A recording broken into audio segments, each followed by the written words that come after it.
दिन के 24 घंटे भी अगर आपको आपकी स्टडी के लिए कम पड़ रहे हैं, मतलब स्कूल भी जाना है, यहाँ पर आपको स्कूल से आने के बाद थोड़ा सा रेस्ट भी करना है, उसके बाद में होमवर्क करना है, ट्यूशन वर्क करना है, ऑनलाइन भी पढ़ाई करनी है और थोड़ा सा टाइम अपने लिए भी निकालना है। अगर आप इस बात को लेकर के बहुत कंफ्यूज हैं कि टाइम मैनेज नहीं हो पा रहा है, तो आज की इस वीडियो में मैं आपको बताने वाली हूँ क्लास 11 12th के साथ साथ सीयूटी के लिए भी आप टाइम को कैसे मैनेज करोगे, इन तीनों एग्जाम के लिए अपने आप को कैसे प्रिपेयर करते हो तो टाइम को मैनेज करोगे, जिससे कि तीनों एग्जाम के अंदर चाहे जिस भी क्लास के अंदर हो उसमें आप अच्छा स्कोर कर सको। तो जो मैं चीजें बताने वाली हूँ इस वीडियो को लास्ट तक देखेगा, सभी बातें आपको पता चलेंगी, समझाई जाएंगी। तो समझने के लिए वीडियो को लास्ट तक देखना है और अगर आप चैनल पर नए तो चैनल को सब्सक्राइब जरूर कर लीजिए और इस वीडियो को ज्यादा ज्यादा अपने लीडर तक शेयर भी कर दीजिए, ताकि सभी बच्चों की ये जो प्रॉब्लम है टाइम मैनेजमेंट वाली वो सॉल्व हो जाए और यहां से एक अच्छी तरीके से अपनी प्रिपरेशन को स्टार्ट कर सके। ठीक है, so how to manage time class 11th एंड 12th, ठीक है, और साथ में आपका सीयूटी भी। ठीक है, तो इसमें हम कवर करने वाले हैं ये सब्जेक्ट। ठीक है, कौन कौन से? आपकी हिस्ट्री होगी, पॉलिटिकल साइंस होगी, ज्योग्राफी और साइकोलॉजी होगी, इंग्लिश हो गई, हिंदी होगी, एटसेट्रा। ठीक है, उसके बाद में सेट योर प्रायोरिटी। सबसे पहले आपने एक काम करना है, सबसे पहले आपने ये काम करना है कि अपनी प्रायोरिटी को सेट करना है। मैडम ये प्रायोरिटी को कैसे सेट करेंगे? प्रायोरिटी को सेट करने के लिए सबसे पहले आप अपने सिलेबस को 3 पार्ट में डिवाइड करोगे।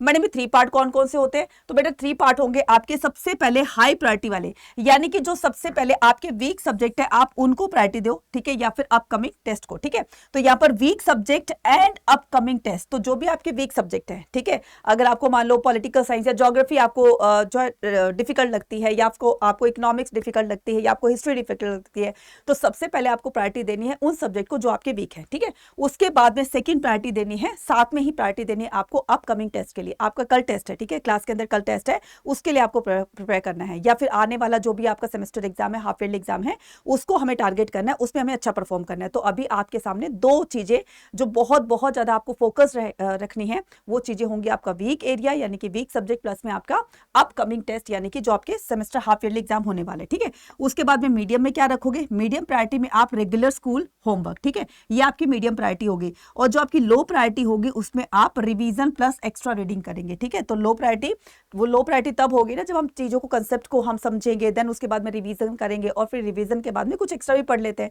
तो ये आपकी लो प्रायोरिटी होगी। इसलिए यहाँ पर 3 जो मैंने प्रायोरिटी बताई हैं, तो सबसे पहले हाई प्रायोरिटी पर ये चीजें होनी चाहिए, मीडियम प्रायोरिटी पर आपकी ये चीजें होनी चाहिए और आपकी लो प्रायोरिटी पर ये चीजें होनी चाहिए। ठीक है, उसके बाद में यहाँ पर फॉलो द 3-2-1 रूल। ठीक है, 3-2-1, राइट। तो मैडम ये 3-2-1 रूल क्या होता है? तो 3 आवर्स आपको क्या करने, 3 आवर्स आपको अपने मेन सब्जेक्ट के लिए लेने। ठीक है, राइट।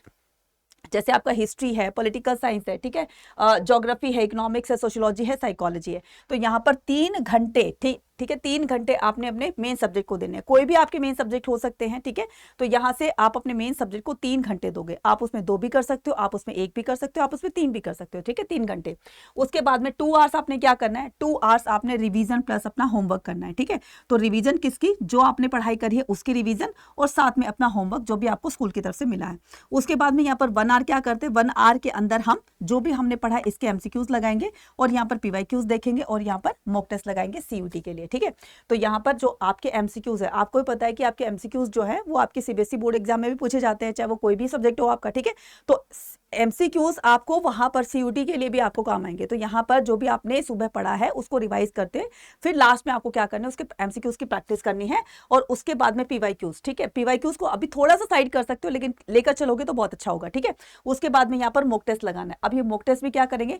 मॉक टेस्ट से लगाने का फायदा ये होगा, धीरे धीरे, अब मैं ये नहीं कर रही हूँ प्रॉपर तरीके से, मतलब आप यही जो एमसीक्यूज की फॉर्म में है, तो यही सारी चीजें आपके पीवाईक्यूज में, यही सारी चीजें आपके मॉक टेस्ट में भी आ जाएंगी। तो कहने का मतलब ये, मॉक टेस्ट तो देखो एक तरीके से सैंपल पेपर हो गया आपके बोर्ड एग्जाम के लिए। जिस तरह का सैंपल पेपर आता है आपके बोर्ड एग्जाम में, ठीक है, उस तरह से आप उसकी रिवीजन करेंगे, उसकी प्रैक्टिस करेंगे, उसको सॉल्व करेंगे। ठीक है, पीवाईक्यूज से ये होगा जो पिछले साल में क्वेश्चंस पूछे गए हैं, आप उनको थोड़ा सा देख लीजिए कि भाई ये पीवाईक्यूज जो है इनके अंदर इस चैप्टर से ये क्वेश्चन आया हुआ है, तो थोड़ा सा आप उसको रैंडमली देख लेंगे तो वो चीजें आपको हेल्प करेंगी आगे। ठीक है, उसके बाद में यहाँ पर वीकली प्लान की बात करते हैं। अब यहाँ पर वीकली प्लान कैसे करना है आपने? तो मंडे से फ्राइडे तक, यानी कि मंडे से लेकर के Monday, Tuesday, Wednesday, Thursday, Friday, ठीक है, मंडे से लेकर के फ्राइडे में आपने क्या करना है, कंप्लीट होमवर्क, ठीक है। तो सबसे पहले अपना यहाँ पर मंडे से लेकर के फ्राइडे का पूरा होमवर्क कंप्लीट कर लीजिए। देखो बच्चा, स्कूल भी बहुत जरूरी है, ठीक है, होमवर्क भी बहुत जरूरी है। होमवर्क ऐसा नहीं कि स्कूल में दिखाना इसलिए जरूरी है, इसलिए जरूरी है कि जब आप होमवर्क करते हो, उसमें लिखते हो, थोड़ा सा लर्न करते हो, तो वो चीजें रिटेन रहती है, ठीक है। तो ये होमवर्क करना भी जरूरी है, राइट। तो मंडे से लेकर फ्राइडे तक आपने क्या करना है, कंप्लीट योर स्कूल होमवर्क, उसके बाद में रिवाइज डेली और प्रैक्टिस 30 से 50 जो है एमसीक्यूज लगाओगे। देखो एमसीक्यूज से आपका ये होगा कि ठीक है, बोर्ड एग्जाम में तो ये 1 मार्क का पूछा जाता है, लेकिन आपके सीयूटी एग्जाम के अंदर ये 5 मार्क का होता है। तो जब आप एमसीक्यूज लगाते हो तो इससे आपके बाकी के जो शॉर्ट आंसर्स होते हैं, जो लॉन्ग आंसर्स होते हैं, वो भी रिकॉल हो जाते हैं। तो इससे एक आइडिया तो लग जाता है ना कि भाई ये इसमें ये चीजें थी। तो जब हम उसको रिकॉल करते हैं तो शॉर्ट आंसर, लॉन्ग आंसर वो हमें अपने आप याद आने लगते हैं, ठीक है। तो एमसीक्यूज की जब आप प्रैक्टिस करोगे तो ये आपको बहुत बेनिफिट रहेंगी, ठीक है। उसके बाद में यहाँ पर सैटरडे को क्या करते हैं, सैटरडे को, अब ये तो हो गया आपका मंडे से लेकर के फ्राइडे तक का प्लान। सैटरडे को आपने क्या करना है, revise the entire week topic. आपने जो भी कुछ मंडे से लेकर फ्राइडे तक को पढ़ा है, उसके अंदर पूरा का पूरा सैटरडे को उसको रिवाइज करना है, ठीक है। उसको क्या करना है, रिवाइज करना है। सॉल्व 1 सैंपल पेपर और साथ साथ में 1 सैंपल पेपर जरूर से सॉल्व कीजिए। अब बोलोगे मैडम सैंपल पेपर अभी से, तो बेटा जो भी आपके हाफ ईयरली एग्जाम में लास्ट ईयर जो पूछा गया था उस तरह का जो सैंपल पेपर है, आप उसको वो कीजिए, है ना। उसको आप क्या करना है, उसको सॉल्व करके देखिए। अब बोलोगे मैडम वो सैंपल पेपर कहाँ से मिलेंगे, भाई आपके जो सीनियर होंगे, कोई भी दीदी भैया होंगे, या तो वो आपको हेल्प कर देंगे या आपकी टीचर आपको हेल्प कर देगी, भाई ये क्वेश्चन आए हुए थे, ये कर लो। तो sample paper kind of this, जब आप उसको लिख कर देखोगे 3 घंटे जहां पर बैठ करके आपको वो सारी चीजें सॉल्व करनी है, तो इससे आपको एग्जाम में बेनिफिट मिलेगा, ठीक है। उसके बाद में आपको संडे को क्या करना है, टेक 1 मॉक टेस्ट। तो एक आपने मॉक टेस्ट करना है, ठीक है। मॉक टेस्ट का मतलब है कि जो एज इट इज आपका बोर्ड एग्जाम में आने वाला होता है या सीयूटी एग्जाम में आने वाला होता है, सेम उसी तरीके से आप अपना मॉक टेस्ट लगाओगे, ठीक है, संडे को। उसके बाद में analyse mistake, plan the next. तो जो भी यहाँ पर मॉक टेस्ट लगाते टाइम जो भी आपकी मिस्टेक हो रही है, उन मिस्टेक्स को आपको एनालाइज करना है, यानी कि मिस्टेक क्यों हुई, कैसे हुई। जब थोड़ा सा बुक ओपन करके इसको देखोगे, थोड़ा सा रिसर्च करोगे इस पर, वो चीजें अपने आप ऑटोमेटिकली आपकी आगे के लिए ठीक होती चली जाएंगी, ठीक है।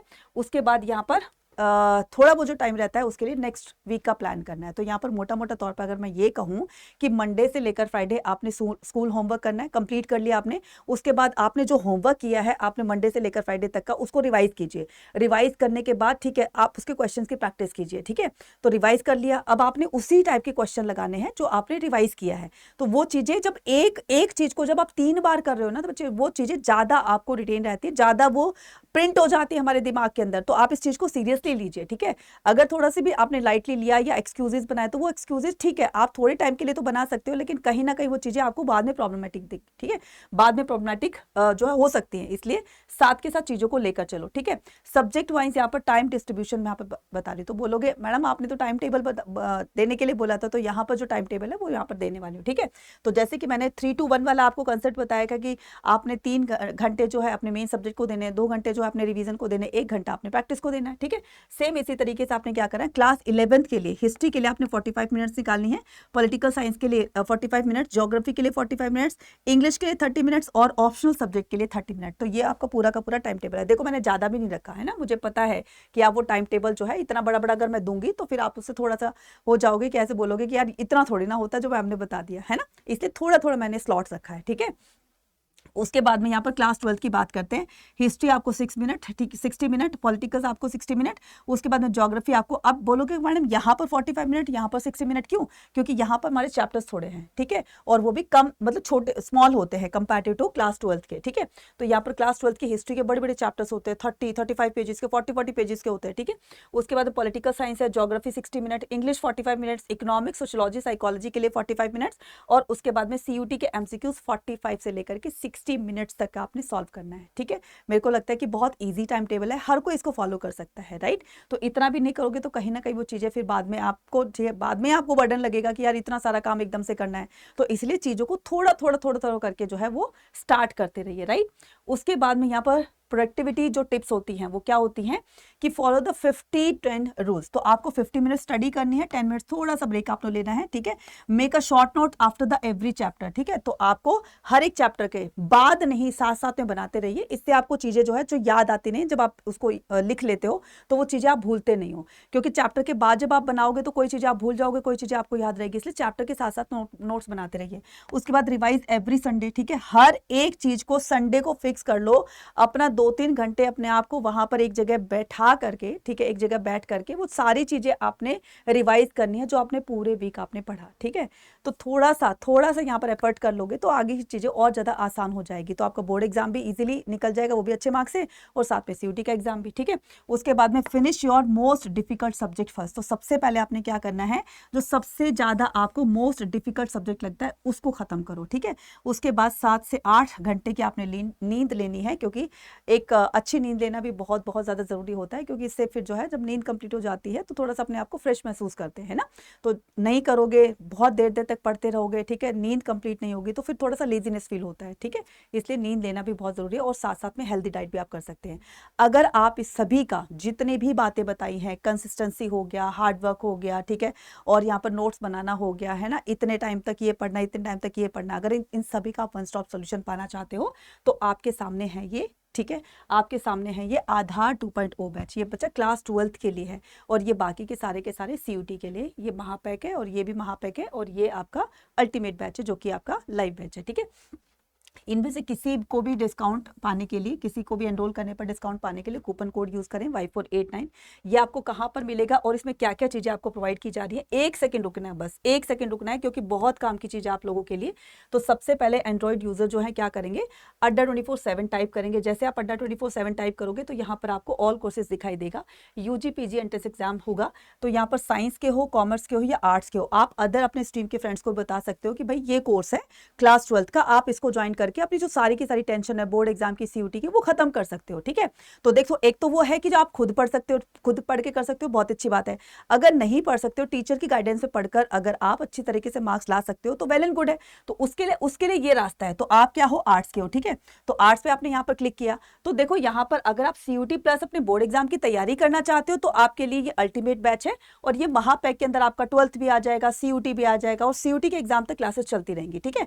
तो इनको तो महापैक वालों को तो सबका एक्सेस मिल जाएगा, ठीक है। और बाकी अगर आप सिर्फ और सिर्फ क्लास 12th का बैच लेना चाहते हैं तो उसके लिए क्या करोगे, उसके लिए आप आधार 2.0 एनरोल कर सकते हो, ठीक है। यहाँ पर देखिए अभी इतने का नजर आ रहा है आपको, लेकिन यहाँ पर हम बाय नाउ करेंगे, बाय नाउ करने के बाद कूपन कोड लगाएंगे यहाँ पर Y489, तो इससे क्या हो जाएगा, आप मैक्सिमम डिस्काउंट पा जाओगे, ठीक है। तो इसके अलावा अगर आप सीयूटी का भी कोर्स लेना चाहते हैं तो वो आपका महापैक है, और आपका जो है अल्टीमेट बैच है, ठीक है। तो वो भी वहां पर जाकर के आप एनरोल कर सकते हो, और आज ही से अपनी तैयारी हमारे साथ शुरू कर सकते हो, और अपनी बोर्ड एग्जाम प्लस सीयूटी की तैयारी बिल्कुल बिल्कुल खत्म कर सकते हो, ठीक है। थैंक यू वेरी मच, मिलते हैं अपने नेक्स्ट वीडियो में। Till then take care, bye bye to all.